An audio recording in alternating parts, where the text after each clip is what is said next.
Le mieux pour verser les dividendes, c'est de se mettre en SAS ou en SASU, l'une des plus grosses conneries que l'on entend partout. Ce que je vous ai donc fait, c'est un calcul précis, factuel, entre une rémunération exclusive sous forme de dividendes et une rémunération exclusive sous forme de rémunération de gérance. Et la question qu'on va se poser, c'est quelle stratégie adopter, quel est le meilleur pilotage de rémunération pour vous entre le salaire, la rémunération de gérance et les dividendes. Comme d'habitude, toutes les notes que je me suis prises, vous pourrez les retrouver soit dans la description, soit sur mon site karma.net. Avant qu'on rentre dans le vif du sujet, on va être obligé de parler des différences et des subtilités entre la SAS, la SASU et la SARL EURL. Et la première chose qui va différencier, c'est le statut. Lorsque vous êtes en SAS ou en SASU, bien évidemment, vous êtes indépendant, mais vous allez être assimilé salarié. Et lorsque vous êtes en SARL EURL, et je vais le préciser, majoritaire, dans ce cas-là, vous allez être indépendant en tant que tel. Vous allez avoir le statut, ce qu'on appelle TNS, travailleur non salarié. Vous n'êtes plus assimilé salarié. Petite subtilité, c'est pour ça que je vous l'ai dit avant, lorsque vous êtes en SARL égalitaire ou minoritaire, dans ce cas-là, vous allez être assimilé salarié. Et vous allez voir que ça va avoir une importance, notamment sur les cotisations sociales, sur la rémunération et également aussi sur les dividendes. Au niveau des cotisations sociales, en SAS, SASU, vous allez, comme vous êtes assimilé salarié, cotiser au régime général de la sécurité sociale. Et ça va être la même chose, bien évidemment, lorsque vous êtes en SARL égalitaire ou minoritaire, on est toujours assimilé salarié, donc on cotise toujours au régime général de la sécurité sociale. Alors que lorsque vous allez être en SARL EURL majoritaire, je le précise toujours, dans ce cas-là, vous allez cotiser au niveau de la sécurité sociale des indépendants. Ça, c'est pour les cotisations sociales. Maintenant, on va rentrer un petit peu plus dans ce qui nous intéresse, la rémunération. Et on va surtout parler, comme on est assimilé salarié en SAS, SASU, on va vraiment parler de salaire, alors qu'on dit plutôt qu'on est gérant majoritaire avec le statut TNS. D'SARL EURL, on parle de rémunération de gérance, petite subtilité. Donc en SAS, SASU, au niveau de votre rémunération, donc vraiment pour votre salaire, dans ce cas-là, vous allez payer plus de 80% de cotisations sociales sur votre salaire et bien sûr, après l'impôt sur le revenu. Alors qu'en SARL EURL majoritaire, je préfère le préciser toujours, dans ce cas-là, vous allez payer 45% de cotisations sociales sur votre rémunération de gérance et ensuite l'impôt sur le revenu. Et la dernière partie qui va nous permettre de faire la transition sur le comparatif, c'est bien évidemment les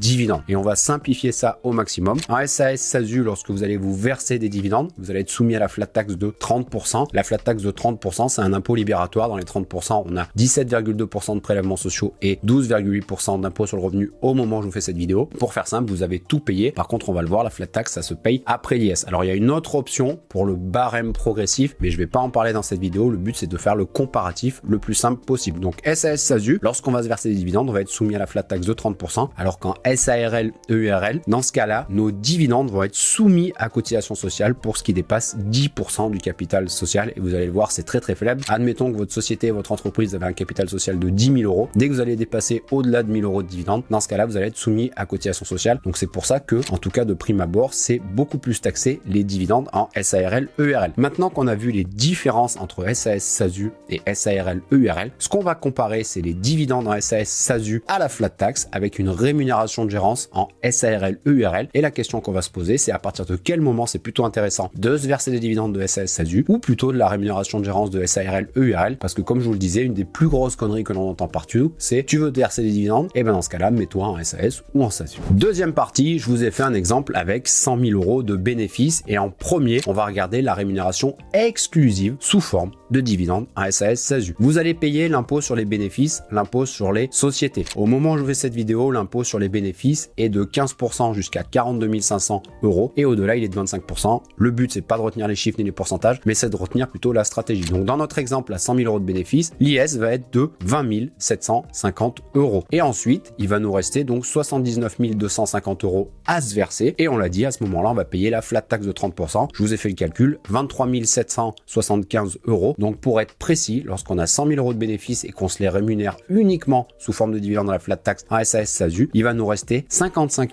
475 euros, soit une taxation totale à 45%. Et de l'autre côté, on va regarder avec 100 000 euros de bénéfices uniquement en rémunération de gérance de SARL EURL. Qu'est-ce que ça donne? Je vais vous le mettre au montage, j'ai carrément été sur le simulateur des impôts. Et dans ce cas-là, pour 100 000 euros en rémunération de gérance en SARL EURL, il va nous rester 54 279 euros, soit une taxation aussi à 45%. Attention, dans tous les calculs en versement exclusif exclusif de dividendes que je vous ai pris. Vous n'aurez aucune couverture sociale, c'est normal, vous n'avez pas de cotisation sociale lorsque vous versez exclusivement des dividendes, et aussi vous n'aurez pas de couverture de cotisation retraite. Et en plus, j'ai fait abstraction, je n'ai pas pris en compte la taxe PUMA. Le but, c'est pas de faire une vidéo sur la taxe PUMA. Et les calculs, vous allez voir que ça va avoir une importance également, ont été faits pour un célibataire, résident fiscal français et sans enfant. Première conclusion, pour 100 000 € de bénéfices, dans les deux cas, on va être taxé à 45%, sauf que les dividendes en SAS SASU nous donnent le droit à aucune couverture sociale, aucune cotisation retraite, alors qu'en SARL EURL, on est toujours taxé à 45%, et en plus, c'est pour un célibataire, résident fiscal français et sans enfant, mais ça nous donne cette fois-ci le droit à des droits à la retraite et aussi à une couverture sociale à la carte vitale. Troisième partie, deuxième exemple cette fois-ci avec 200 000 € de bénéfices. Première partie, dividendes en SAS SASU, on va toujours payer l'IS, l'impôt sur les sociétés, 15% jusqu'à 42 500 €, 25% au-delà, je vous ai fait le calcul, on va payer 45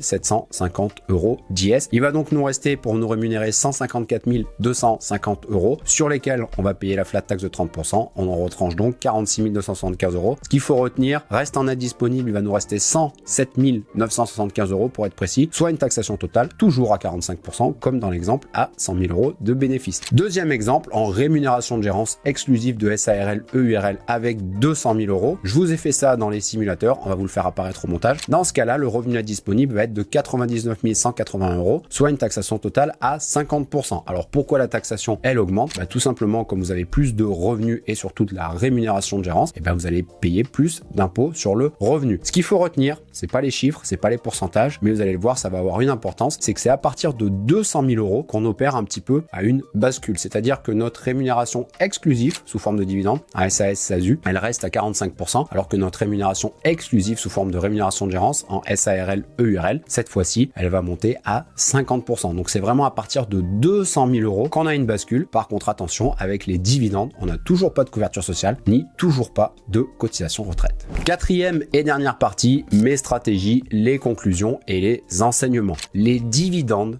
de SAS de SASU commencent, mais je dis bien commencent, à être avantageux à partir de 200 000 € de bénéfices pour un célibataire, résident fiscal français et sans enfant. Et donc ce montant, il va être encore plus élevé si vous n'êtes pas célibataire ou si vous avez des personnes à charge dans votre foyer fiscal, enfants, personnes âgées, etc., parents, etc. Pourquoi? Tout simplement parce que ça va faire diminuer votre base imposable, vous allez avoir plus de parts. Je vous ai fait le calcul avec un célibataire, résident fiscal français et sans enfant pour que ça soit le plus simple, mais surtout pour vous montrer que le cas le moins avantageux, vraiment pour la rémunération de gérance de SARL EURL, le point d'équilibre va être aux alentours de 200 000 € de bénéfices. C'est-à-dire qu'à partir de 200 000 € de bénéfices, ça peut être intéressant de se rémunérer uniquement sous forme de dividendes de SAS SASU. Par contre, oui, on va gagner 5%, mais n'oubliez pas, on perd de la couverture sociale, on perd des cotisations retraite. Alors bien évidemment, la meilleure des stratégies, c'est de piloter ça, d'arbitrer sa rémunération, de faire de l'optimisation fiscale, d'avoir par exemple un petit salaire et des dividendes, d'avoir de la rémunération de gérance plus une autre structure qui va peut-être vous faire des dividendes, bref, de piloter sa rémunération. C'est pour ça que c'est du cas par cas. Et ici, on a étudié vraiment que les dividendes, que l'aspect, on va dire, fiscal des dividendes et un petit peu social. Et les SAS SASU, c'est une des structures que j'affectionne d'ailleurs particulièrement, ont bien d'autres avantages par rapport au SARL EURL. Mais la prochaine fois qu'on vous dit, ouais,